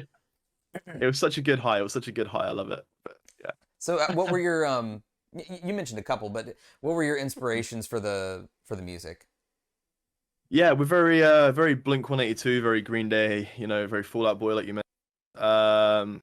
Maybe a bit more neck deep at this point, all this kind of like new wave pop punk scene, Newfound Glory, that kind of Just that New, that kind of stuff that Newfound makes you want to wear Glory. Vans. That was my very first band was Newfound Glory. Yeah. Yeah. Oh, nice. Was in the first band you listened to or saw live or? It was the first band that I listened to. Like Oh man. going through like middle school, I wasn't like super into bands because I thought Mm. those kids were dangerous. Like, oh, he's got a Green Day sticker on his backpack. He's probably mean. Like I was like a sheltered middle schooler, and so I liked music. Like I listened to the radio. I Yeah. listened to like pop hits and oldies and stuff like that. But Mhm. when I got into high school, one of the first band that I got into, like the first like album that I went to get, that wasn't like a Mariah Carey album, was Newfound Glories from the Screen to Your Stereo, because Yes. I had a friend in marching band who played the My Heart Will Go, the punk cover of My Heart Will Go On by Celine Yeah. Dion, and I was like, this fucking slap. Like, we didn't say slaps back then, but it fucking slapped. And so I went into NFG. Sorry, you triggered a cascade of Good. memories there. No, talk. I love hearing people's like love stories of music. It's like one of my favorite things in the whole world. Gosh, where was I going with that? Sorry, Yeah, like, you said it's okay. new wave pop punk was sort of like where you're leaning now. Yeah, we're just like, yeah, we're all for those kids that want to like go out, skateboard, wear Vans, and eat pizza. You know, that's like, Yeah. and the closer I get to 30, the scarier that sounds. But it's Do yeah, you remember the first like album you bought or the first band you listened to all the time? yeah. The very first album I bought would have been like as a kid, you know, was old enough to like buy albums. Would have been Blink-182's Greatest Hits, and that Okay. boy did that. I remember I went to the shop and I was sitting there with my friend Aaron, and I was just like, I had I had Sum 41's Greatest Hits, and I had Blink-182's Greatest Hits, and I was sitting there like that could have changed my entire life, that decision. Bit of a crossroads there, yeah. Yeah, I chose Blink-182's Greatest Hits. I went home and listened to that album on repeat for like months. It's back before I had an iPod or anything. It was like, on my CD stereo. That changed. It sounds cliche, but man, that changed my life. I was 13 years old, and it changed everything for me. You know. And then I started getting into like Slipknot and stuff. So it was a bit of a left turn, but I got real. Yeah, I got real heavy after that. But I'm a little pop punk kid at heart. So Name a couple of albums that currently you can listen to all the way through and don't get sick of, or even put on, or even put on repeat, like, and just let go. Okay. Well, I'm currently, so going back to Slipknot. I'm getting back into those guys. I kind of drifted away for the last, but ever since the passing of their drummer, that happened months ago, I've started to like re-dig back into it, and now I'm like 15-year-old obsessed again. Yeah. That's so their new album. What's the new album? Came out 2 years ago. We Are Not Your Kind is like, that's on repeat right now for me. I'm also listening to this band called Holding Absence, which are big from the UK right now. They're up and coming. They're growing quick. And there's one guy actually over in the US. It's not quite rock music, but it's like EDM meets guitars. His name is Puppet, and I encourage everybody to go listen to him. It's so fucking cool. It's like feel good vibes, with a little bit of like dance music in there as well. It's like it's an odd one, but That's awesome. But yeah, he's one of my current favorites. But he's like not, you know, not like a big name. He's like, I think he had like one track on Rocket League. Oh, At cool. one point. Yeah, and that was like his like. Then he started getting big. But I'm obsessed with that guy. He's really fucking cool. So I encourage everyone to go check him out. What now that you've mentioned gaming soundtracks, what's your favorite gaming soundtrack? And it could be original music, you know, like Jeremy Soul's Skyrim soundtrack, or it could be licensed, like, you know, the Burnout 3 Takedown soundtrack from, you know, 2005 or whatever. I mean, Tony Hawk's Pro Skater, any of those? Sure, yeah. If one of those is like the hands down best for you. No, real talk. Going back to Zelda again. I know I'm fanboying quite harsh. Sure. But yeah, man, like Zelda's Lullaby, that sort of thing. You know, the kind of mellow, kind of like specifically like the N64 era, like Majora's Mask. Or as soon as the music stuff started coming in and playing full swing in like the 3D games, those soundtracks are like beautiful. Like I listen to like lo-fi beats of Zelda all the time because it's just like it's such like a warm nostalgic hug. Yeah. Do you know what I mean? So like even not as like, so I like Zelda, like I like the Zelda series. I don't think I would call myself like a fan or a fanatic, but I will say that there's something crazy grabbing about the sounds. Yeah, absolutely. It's they just hit the nail on the head with it. It's like so beautifully. I actually I'm really big into like like lore videos and things like that, and like diving into like video reports on music and things like that. And I've been watching this guy. I can't remember his name, but I had a bit of a spiral the other week on YouTube. Just he was like dissecting all of like the different temples in Zelda and like how the music like helped build to the atmosphere and stuff. And they were like half an hour video, Hmm. and it's like here's how this and this will bring you this feeling of like despair and lost, and it's this whole like video essay. And I'm like, this is really interesting to watch. That's Um, that's cool. I'm just me being a fucking nerd, No, but I love it. I love it. I mean, like, look, I'll sit and like research like Dark Souls lore yeah, and stuff like that. It's like I'm all about it. Like, good man. good devs will make those things purposeful, and they'll make Mm, tie everything in together. mm, So now shifting to like hobbies and stuff outside of the professional things you do in content creation, mm, outside of streaming and gaming, is there mhm. something, a hobby that you have, something that you like sink yourself into, either to relax or unwind or Mm. Well, to relax and unwind, because I'm a stupidly busy guy, right? Like hmm I'm just I from the moment I wake up generally to the moment I go to bed, I'm just like non-stop doing something. My relax and unwind is actually going to the gym. That's my sounds me terrible. time. It's my Yeah. well, it's like the 1 2 hour section of the day where I get to put headphones in Okay. and just I can even have like a really relaxed session. You know, I can just like not do very much, but like I can just sit there with my headphones in and just like be by myself and not think about anything else for a couple of hours, and it's the best. It's just I see that Puffina. I see you. Yeah. Ow. I'll tell you how. I'll tell you coffee. Lots and lots of coffee. Right. That's the way forward. Um. Caffeinate, go work out, be relaxed as Yeah. hell. Well, generally, like my day to day is like wake up stupid early, do emails at home, go to work, get back at like 5, go straight to the gym, come home, stream, do emails again, then go to bed. That's like a normal like Monday, Friday for me. Wow. Um, but streaming has been lacking recently just because I've been so busy with work and stuff. But yeah, it's much coffee. Yeah, exactly, Pafina. Much coffee. Yeah, I can do that part of it Um, easy peasy. That's not a yeah, problem. the coffee's the good part. Uh, um, but yeah, it's just the so gym and I'm really into rock climbing as well. That's like a thing. I'll say a new thing. 3 or 4 years ago, I discovered rock climbing, and I love it. It's indoor rock climbing, outdoor rock climbing, both. mainly indoor and bouldering. Yeah. Okay. Um, We have a place maybe 15 minutes from here that does the indoor rock climbing thing, and I actually really like that. It's a ton of mm, fun. it I is good. have to get over my fear of heights every single time I go. Like I Yeah. never completely get over it. I never Mm, go in with the same not like over it that I was before. I have to spend mm. 15 minutes like getting halfway up and being like Yeah, I get you. and I then I'm get you. fine. I trust me. I'm still in that same boat. I'm a little fucking scaredy cat when it comes to heights. Don't worry. But Um, what's on your bucket list? What's something that you would like you have to do during your lifetime that you haven't done man, yet? so before I get to the real answer, I wanna finish all of Star Wars. So I think me and Sam were telling you about this a little bit in the 24-hour stream when you came on, but we Uh-huh. found that site and it's like the complete checklist of all of the comics, all of the little snippets from magazines, all of the canon stuff. I want to finish all of canon. So it's Uh, things that are that are currently considered canon.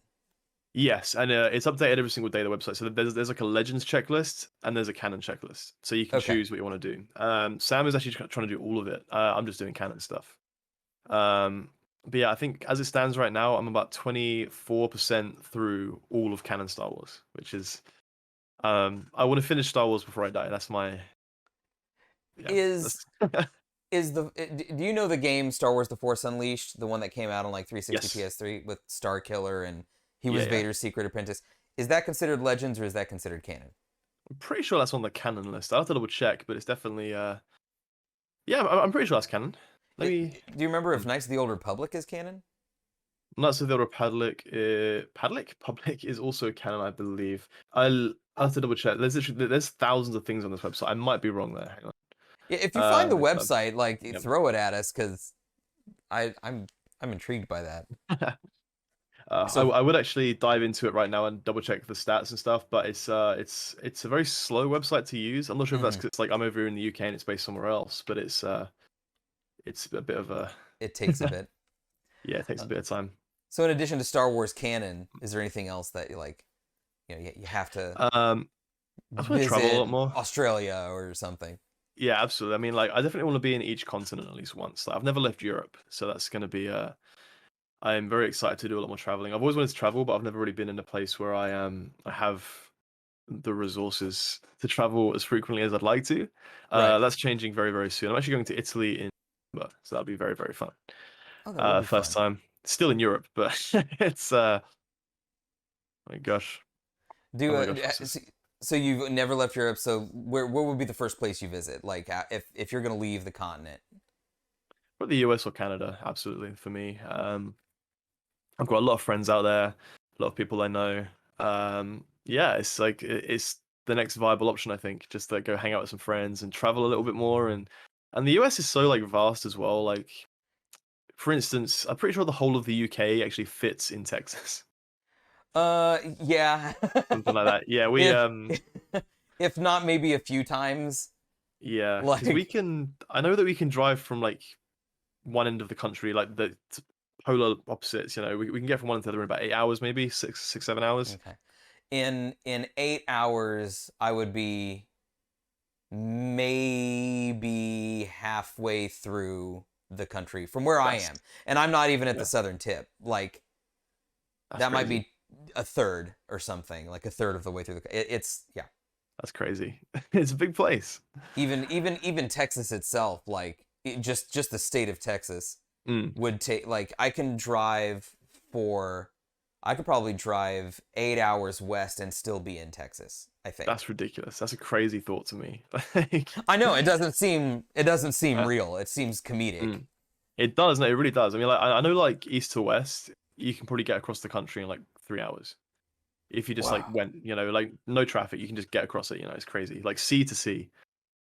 It definitely so if I went from where I am in Texas, if I went straight east, Mm, it would take me 3 to 3.5 hours to get to the next state. that's crazy. Yeah. Right, yeah. Mental. Yeah. Gosh. What's your favorite movie of all time? Okay. Let's given Star Wars, but you know, let's stray away from Star Wars. Sure. My all-time favorite standalone movie is Ex Machina. He was in that with Oscar Isaac and Oh my God, yeah, and the guy that plays General Hux in Star Wars yeah, it's just is the what's his name? Dom it's Hall Gleeson. I think I do He's I'm the gonna have ginger to guy. trust you on his name, but I Yeah, know yeah. I something like watched that. that movie on an airplane Mm. because I was just like, oh, that's a movie that I'm interested in, and You I watched was that flying movie on a somewhere. plane? Yeah, it was That's just I feel like there's such existential like mental fuckery in that. Like no, that's a bad movie to watch on a plane. it was a long flight. I think I was like flying to Vegas or something. So like I had the Yeah, time. Like I was on yeah, the flight for hours, and I definitely sank into it. Like I had no yeah, idea what was going on around me. yeah. That's a fantastic movie. It's a real like I that movie finished and I didn't know how to feel. I was Yeah. like, am I sad? Am I happy? Am I angry? Like I don't know. What are all these feelings? Exactly. But yeah, honestly, master the music, the sound design, everything visually, it's like a beautiful, beautiful movie. And they made like a whole like there's like three characters in that whole film. And Hmm. it's like it's perfect. 10 out of 10 movie in my opinion. I'm a huge fan of the Jurassic Park franchise as well. All those movies, favorites. Aliens. I love like 80s movies. Um How fun. did you feel about the most recent Jurassic Park film? I can't I remember think the there name are of it. Is it Fallen Kingdom or is that the name of the next one? Jurassic World Fallen Kingdom, yeah. Yeah. I enjoyed it. I mean, like, you know, I'm the same. I think we had a discussion about episode 8 of Star Wars, you and I, on the 24 hour. It's still part of the whole story and it's a fun ride. It may not be the best movie in the world, but it's definitely like it's not a bad movie. You know, it's part of the story and it's fun. You know, it's So good. my one of my friends, JB, who does a lot of streams and stuff. He's a regular on the stream. He's a huge Jurassic Park fan. Like buys the Legos, buys the Jurassic Park Yeah. themed shoes, all of like huge. That's his like fandom. It's his thing. Mm. So when Jurassic World came out, we went to go see it, and he like fucking loved it. Like Dominus Rex is fucking cool. Love this movie. It's Yeah. fucking great. And at first I did too, but then after I was thinking about it, I was like, I got really mad at it, and I'm not gonna soapbox it, but I was just like, I really, I think I'm really upset at that movie. I think it's a bad movie. You And didn't like it? he was like, what are you talking about? And so we would go back and forth. So when Fallen Kingdom came out, it completely flipped. He was like, ugh, Fallen Kingdom. And I went, Fallen Kingdom was fantastic. Like, I feel like they really understood the source material. They did a lot of little callbacks to like original Jurassic Park notes, but they also took it in a wild direction. And so I was just like, I was really high on that movie when we finished it. I was like, that was fucking awesome. One thing I will say is Jurassic World Fallen Kingdom is definitely like the scariest Jurassic Park movie out of all 5. It's got some good like scary bits in it. Like the dinosaurs are like scary in that movie. You know what I mean? Yeah, I want to go back and watch it through that lens because I don't know that I would have had that thought. But now that you've said it, like especially the second half, like that makes a ton of sense. Yeah, I remember There's that like very intro of the whole movie where they're in the old park underwater and they're trying to get like the bones and stuff from the Indominus Rex. If you remember, and then you see like the big, I don't know what it's called, the massive like whale one, and it's like the lightning strikes and you kind of see the shadow of it above them. And me and my friend in the cinema literally both went, "Ooh!" We were like, "Oh, this is gonna be horrifying." Have you seen on Netflix? There is a series called Camp Cretaceous. No, I think I might have seen like a picture of it. I don't think I've seen the actual show. If you pull it up on Netflix, it looks like a kid's show. Like you're gonna be like, oh, this is a show for teeny tiny babies. Okay. But if you watch a couple episodes, it's kind of like the Clone Wars animated series, gotcha. where like if you get over like the first episode or two, it's woven into the Jurassic Park lore and the Jurassic World trilogy specifically. And if you stick with it, I think you're gonna love it. I think it's a 5-star, really fucking. So good. It's actually like in the universe of Jurassic Park. Yeah. So it takes place right.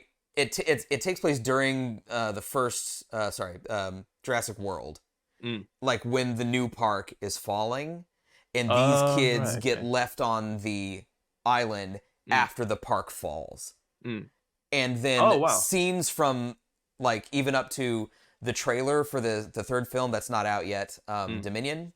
I'm excited. Very excited. One of the scenes from that trailer is in the series, in the animated series, from a different perspective. Okay, so, wow. I think if you're in a Jurassic World, I'd say go for it. You've just sold me on that, I think. That's Give me my cut, Netflix. Yeah. Okay, so like in the last like half hour here, ish, just depending on how long this takes us. It may not take us that long. But just sort of some like random questions. What's your favorite breakfast food? Oh my gosh, that's it's got to be like leftover pizza from the night before. That's a rock star answer. That is such a. And also, you've got to be a little bit hungover as well. Yeah, there it is. What's the best drunk food? Like you've been out, you had a few, you're ready to eat. It's 2 a.m. Now, the easy answer is a good McDonald's, a good Mackey's. Okay. Or the real answer is it's got to be like the dirtiest, greasiest kebab shop you can find in like some sort of like back street in London. It's got to be like disgusting. It's got to be like you get one of those little boxes, like the kind of cardboard, kind of weird polystyrene boxes, and you have to pick it up and be able to see through it. Because of the grease, it's got to be awful, and that is the best drug because it's like it's so good and it's so filling, and you're just there, you're just shoveling it in like blah blah blah. It's got to be awful. That's the best drunk food. What is your go-to TV show if you're feeling down and you want to watch something to pick you up? It's Always Sunny in Philadelphia. It's Always Sunny is a real good answer. Dude, that is my favorite American show. It's like it's just dumb enough, but just smart enough on both spectrums. Right. Like, do you know what I mean? It's got some really clever humor, but also some like really dumb jokes. It doesn't make me laugh. That's my go-to feel-good show here. It does tend to cycle wildly between those two extremes. Yeah. That's it true. really does. Actually, I'll ask Rain's question because it's a good one. How are you today? Man, I'm on top of the world, thank you. I had a really big lay-in today.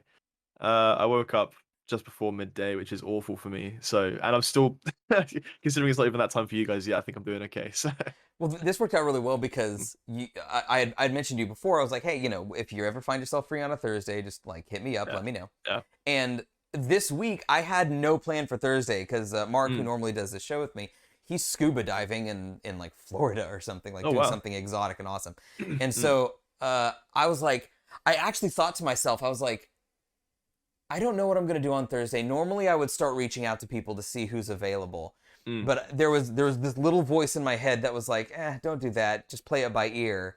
And I'm Perfect. so glad that I did, because like yesterday or day Yeah. before, or a couple days ago, you're like, I happen to be free, and I was like, I knew there was a reason I was keeping this Yeah. day open. It was such like a last minute thing, and I was like, oh yeah, Steve-O said like to contact him, and I actually looked as well, and I think you said, oh yeah, I'm free from the 16th. And I was like, that's the day I happen to have off. Like, perfect. I found myself with 2 free hours. I better fill it with content. Yeah, exactly. Yeah, no, exactly. And I know I'm gonna get moaned at by the lady, but yeah, absolutely. That's yeah, 'cause I remember you during the stream actually you extended the invite to me to plan Yes. this. Yes, And you had yeah. an open Perfect. invite. Yeah. I asked you, I mentioned this at the time, I asked you in front of people so you could not say no. What's a Love it. chore you can't stand? Something, around the house, or some maintenance thing that you just, when you have to do it, you're like, I fucking hate this chore.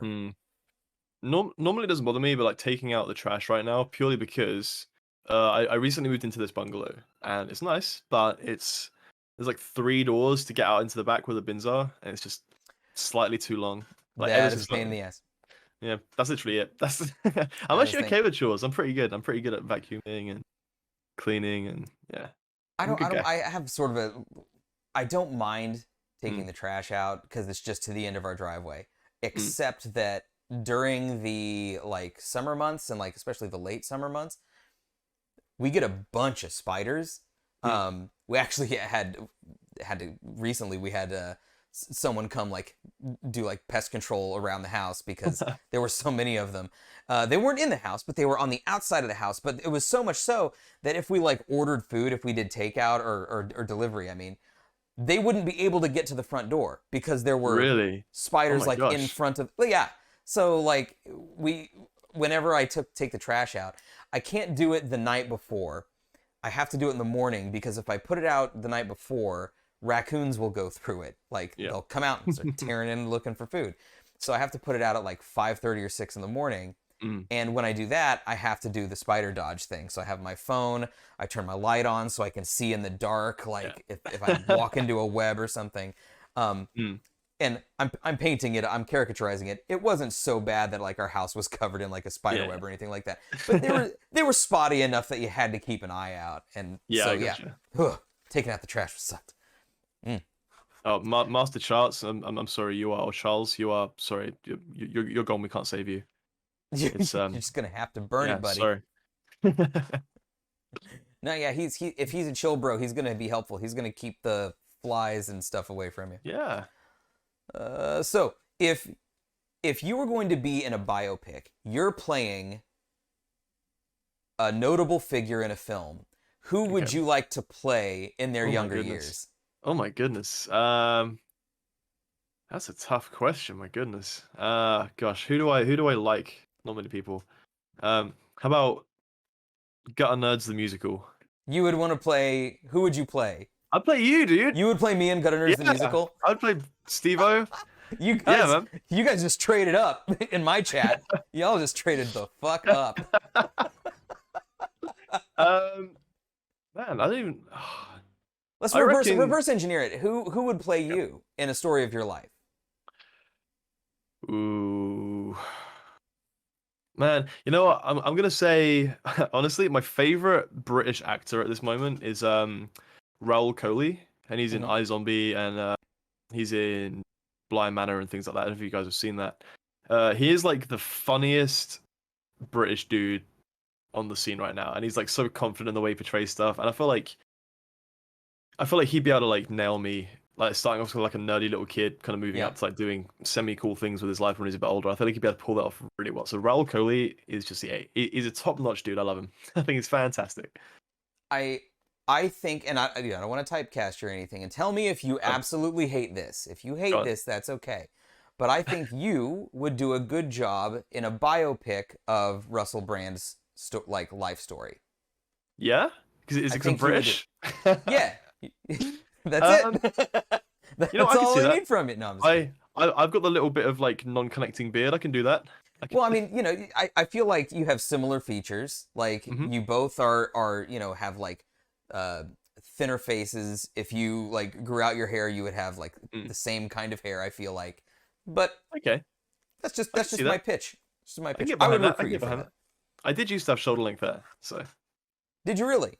yeah, man. Did you I've had mohawks. I've had the hair. Like I used to be a proper little punk kid. I used to like eyeliner. I was I was a proper what was little your favorite hairstyle that you've had? this one. The one you have now. um, I did. I'm not gonna lie. I did like the mohawk. I did. I used to have.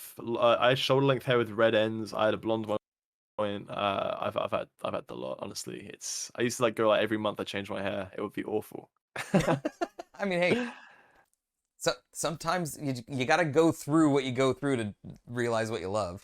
Exactly, exactly. And now I'm just like I've got a regular adult haircut, and I'm like, this is fine. I had that. I used to. I had blue hair, Mm, like bright blue, like Blockbuster blue, mm, Best Buy blue hair. And when COVID happened, that completely wrecked it because I was no longer, I wasn't gonna go sit in like a salon for like 2 hours or 3 hours or however long it mm. took. And once I got, I had blue hair for 8 years, and when I stopped having it, and I was like, I'm never going to stop having it done. Like, this is me for the rest of my life. I love it so much. But then once it stopped and I didn't have to maintain it anymore, and I was like, oh, if I just cut my hair short and don't give a shit about anything else, I think, like, I fell in love with not having to maintain it anymore. Yeah. Oh yeah. No, that too. That was another big factor. Excuse me.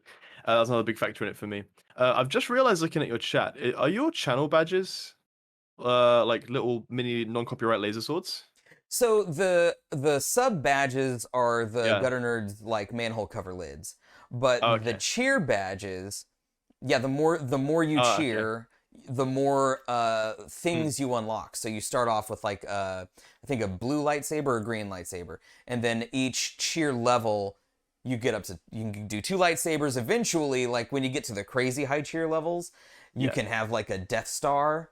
You get like Vader helmets and stuff that you can equip into. Look at what I've just pinged you in Discord. Those are my channel badges. Oh my god!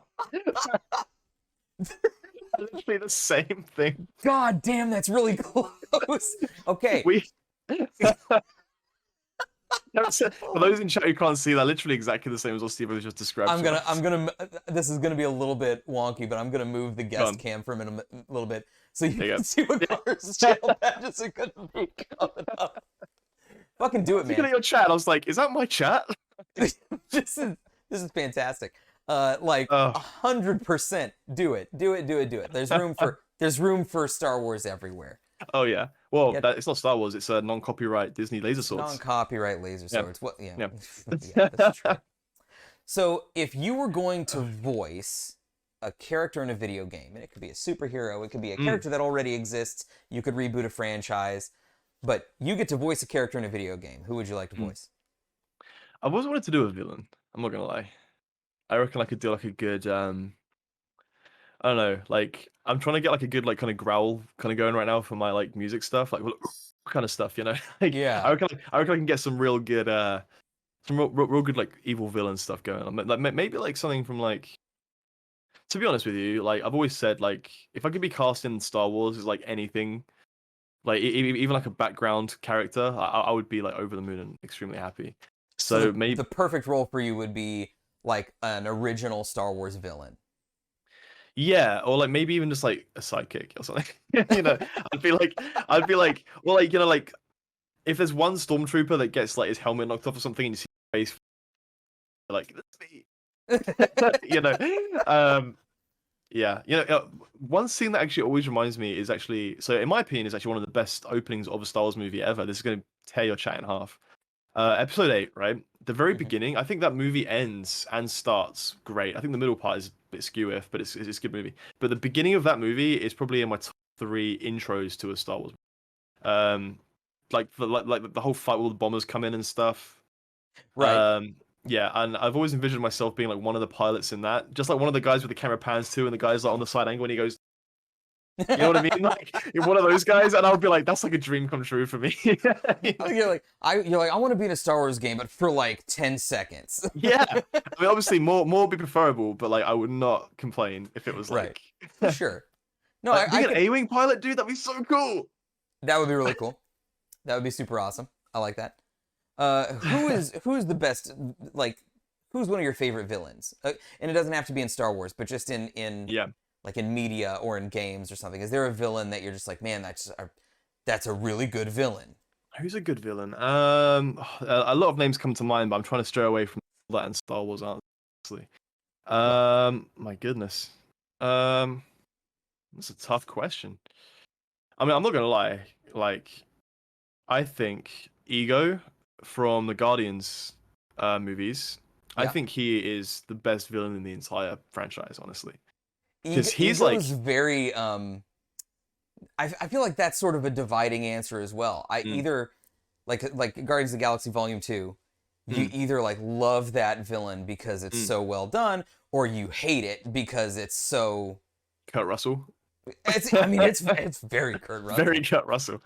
Um, yeah, it's either him because like his people are always like, oh, Thanos is like the bad guy. It's like no, Ego wanted to kill everything. You know, he wanted to like he almost did it as well. He was painfully close to doing it. Yeah. He wanted to like end all of the universe's life. And I think like he's just creepy enough, and when he gets angry, he's like big mad. You know, it's like he's good, bad, scary, not scary. He's like the whole perfect villain mix. It's either him or it's going to be the alien from The Thing. Because the Oh, thing that's is a like good one.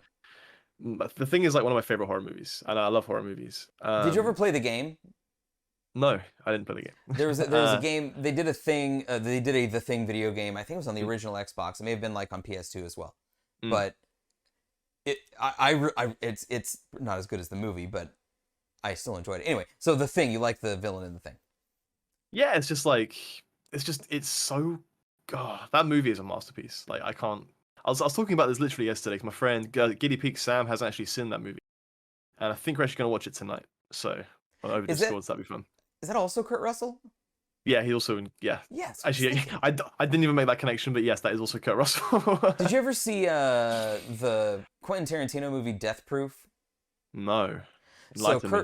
Kurt Russell plays the villain in Death Mm, Proof, and he is I guess a serial killer, mm, but the way that he kills people is by getting them in his car, which is a movie car with like a roll cage and everything, and then okay. he crashes his car at high speeds to like kill people. Ah, And like he's a okay. stuntman, like a cinematic stuntman who puts these Okay. people in. And the movie is about him trying to chase down like this group of women in a car and trying to kill them. So Mm. like the movie has some setup, and then it's like an hour-long chase scene basically. Mm. And it's Oh super. wow. Okay. It's awesome. If you get a chance to watch Death Proof, I think you'll like All it. right. If you seem to be a Kurt Russell fan. Yeah. And you know what? I don't even know that I knew that I was a Kurt Russell fan until maybe this conversation. I think I really love Kurt Right. Russell. He's good, right? He's real good. He's Yeah. a good. So Oh anyway, gosh. what when we've talked about your dream job, like if money were no issue, your dream job, your dream existence right now would be Mm. content creation full time. Yeah. Music, film, TV, radio, all of it. Just content When creation. when you were a kid, what did you want to be when you grew up? I wanted to be a rock star. That was You always want to be a rock star. Whoa, definitely. I definitely just elbowed my entire shelf. Yeah, man. I always wanted to be a rock star. I was like, that's like obviously younger, but now, knowing a lot more about the music industry and stuff, I'm definitely straying a bit from it. But yeah, that was always like my childhood dream. Like I wanted to be like playing music and changing people's lives on stage and this and the other. You know, I've always said actually, if I can do one thing, I still do want to do with my life is. So when I was a kid, you know, music was an escape for me. It was a getaway from the stress of bad things happening in life. And my dream is to write one song and have one person come up to me and say, "Hey, I listened to your song," and I had like to whether it made them happy or sad or and that's like a dream for me. You know, like, if one person comes up to me and said, your song affected my life in this way," I'll be like, "That's amazing. That's what I wanted." You know, if one person said That's that, a bucket list item. Like that's a yeah, really cool Yeah. Like I'm with you on that. That would be awesome.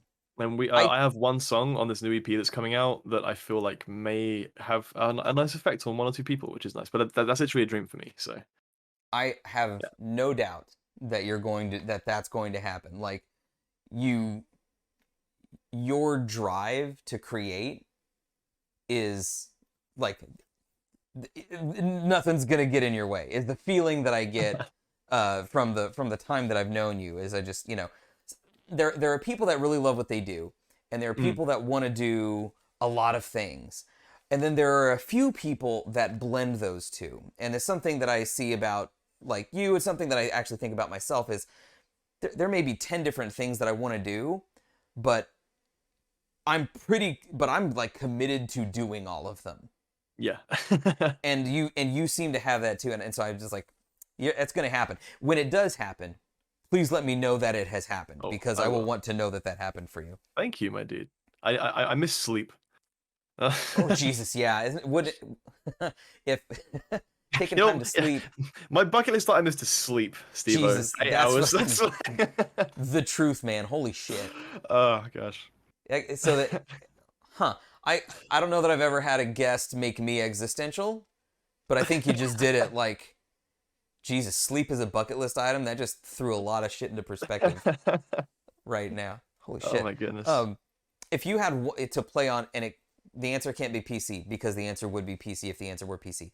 If you had to play on one console for the rest of your life, which console would you pick? Does it have to be like a brand, or does it have to be like one console? Like one Like, is it like? console. Oh Like no.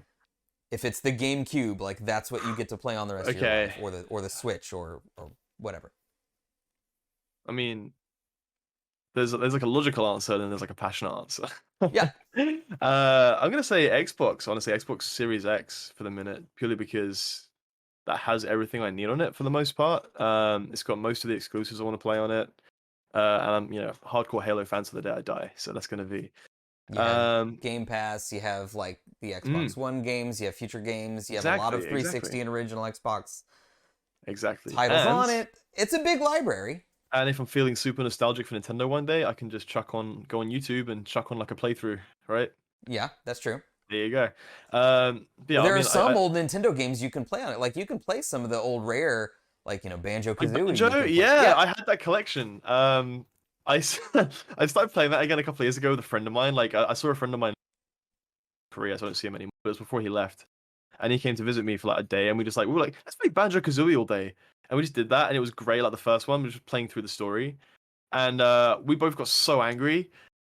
It was like I don't remember it being such a difficult game. Banjo's fucking hard, and Banjo Yeah, Tooie especially. It's like Banjo yeah. Kazooie I played, and I Mm, was like, oh okay, like I get this game. I'm gonna have to mm, look up a couple of things that I missed to be able to collect everything and yeah. get the good ending, or the final boss ending or whatever, and that's fine. But Banjo Tooie, I had the worst fucking time. It was Mm. the Dark Souls of platformers or some shit, because like it was Banjo Tooie is hard. I don't care what you say. That game is hard.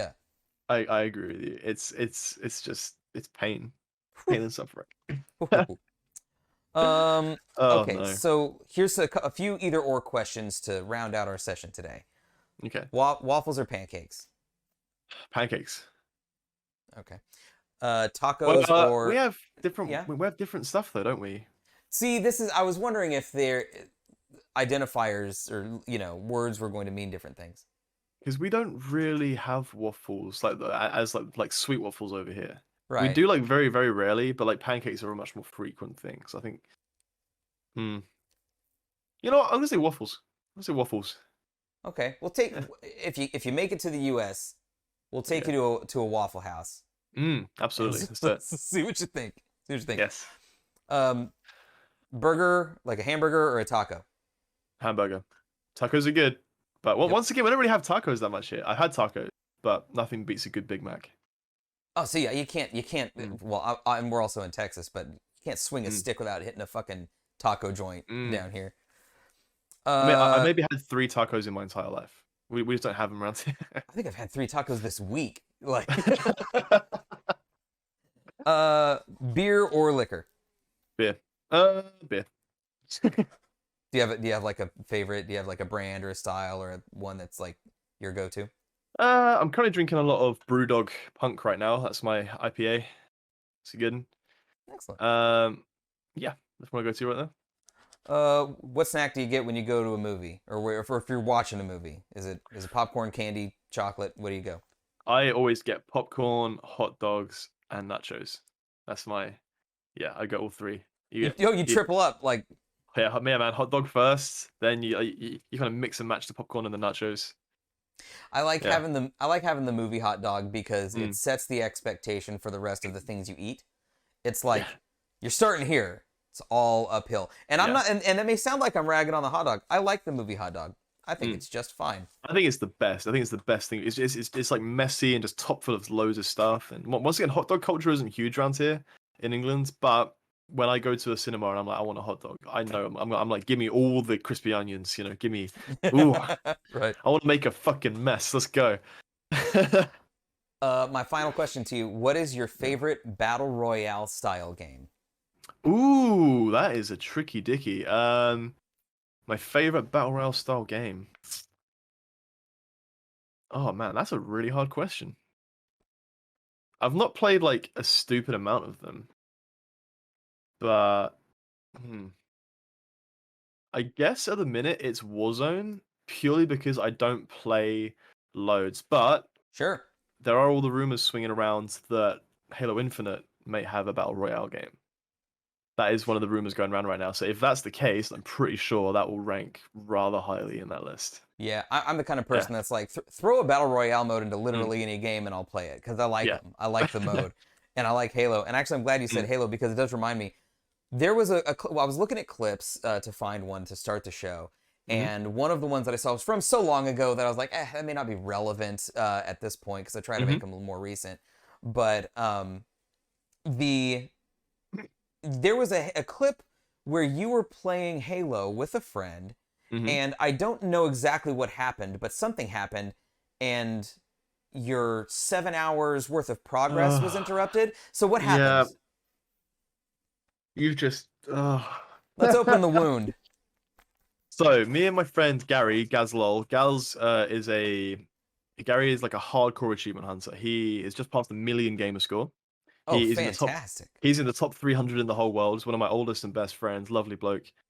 We decided we wanted to complete 100% Master Chief Collection together.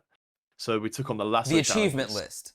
The achievements list, yeah, 100% all of them. Okay. I think I'm about 540 out of 700 right now, and so we're getting through it. But yeah, we decided we're going to do a weekly stream of Lasso just to try and get through them all. And my God, so I think it was our second attempt at the Truth and Reconciliation on Halo 1. The first attempt took us 7 hours. We just couldn't do it, so we gave up. And obviously, Lasso resets. Actually, yeah, let me explain first. Before we go any further, Lasso is legendary, all skulls on. So skulls are like modifiers in Halo that Right. make the game harder. It's Um, it's Go on. every modifier to make the game as difficult as possible, Uh-huh. and neither of you can die because if one of you dies, you restart the whole thing. Go back to the Right? last checkpoint. Oh, it's the I last think checkpoint? I thought you had to if start the mission over again. it depends. If you're playing solo, it's the whole mission. If you're playing co-op, then it's the last checkpoint. Okay. Um, but yeah, man, But it's still ridiculously hard. So it's stupid. It's oh, you mean the only way to play Halo? Ugh, it's Charlie. just it's heartbreaking. But yeah, we spent 7 hours doing Truth and Reconciliation. We just got stuck. We couldn't get past the point, so we had to quit. And then we tried it again the second time. We got about 7 hours in. We were like a good half an hour estimated from the end of the level. I mean, if you speed running it, probably about 3 or 4 minutes. But Lasso being Lasso, probably a good half hour away. And we had a couple of connection issues, and like a little thing smashed up on the screen. It was like connection disconnecting, like you'll be disconnected in 20 seconds, and then it went away, and it kept flashing up, and we were like, oh no, what's going on? And then after a while, it just we both just froze. Both the characters froze. And we're like, what's going on? And the message came up again, and it was like a countdown, and it's like 20, 19. You'll be disconnected in 17. You'll be disconnected in 16. And I was just like, oh no, what's happening? And I think you can see in the clip, we're both just like, no, no, no, no, no, no, no, no, no, no, no, no, no, because we were like 7 or 8 hours into this playthrough, and we were almost at the end of the level, and we, and yeah, it hit zero, and we both And a connected. disconnection from each other? or from like the game server or something? I'm not sure. Like to this day, we don't know. Huh.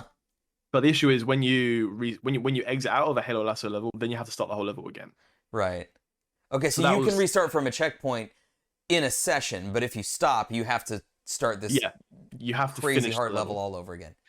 So yeah, and that was I still have like PTSD from that. It's dude, That sucks. it was heartbreaking. I think because that was also the same session where we got past the bit we struggled in the first time we attempted it. So that was such a bittersweet stream because about 3 hours into that stream we got past that first bit. And there's a bit where I literally jump up and I run out of frame and you see me like run back in the background and like jump. I was so excited. Yeah. And then I was to do it all in the next session, and it was. But we finally did it. You did do it.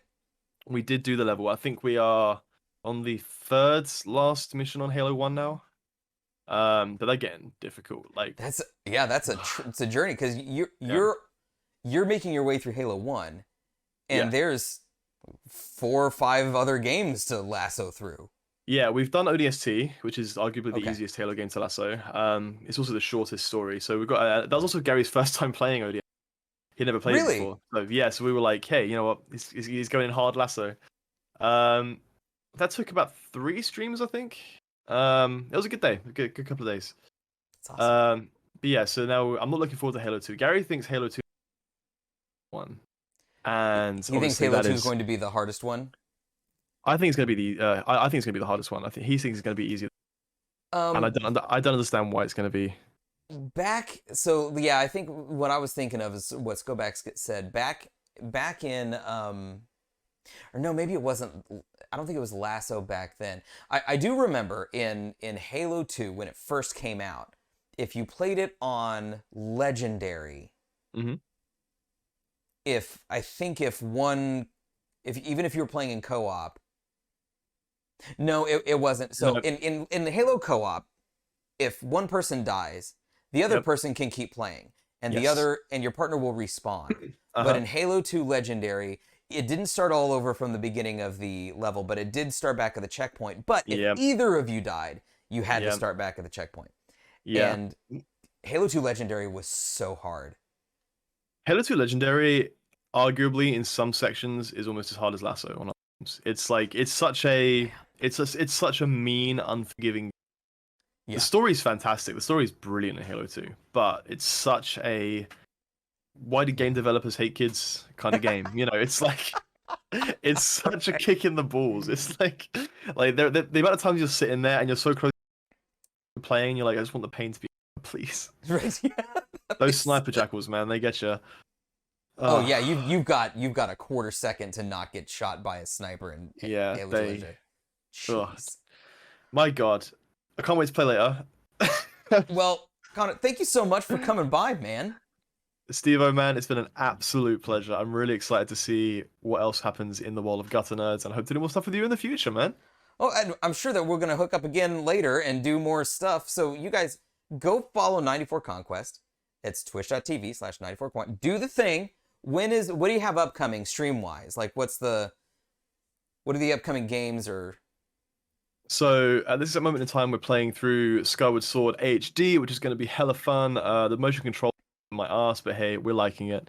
Shortly after that, we're going to be doing some Mario Galaxy, diving into some more classic Nintendo Wii games. And then following on from that, I believe, speaking of Lasso, myself and Gary are going to try and get some more Lasso action going on, try and finish it before Halo Infinite. Stay tuned for that.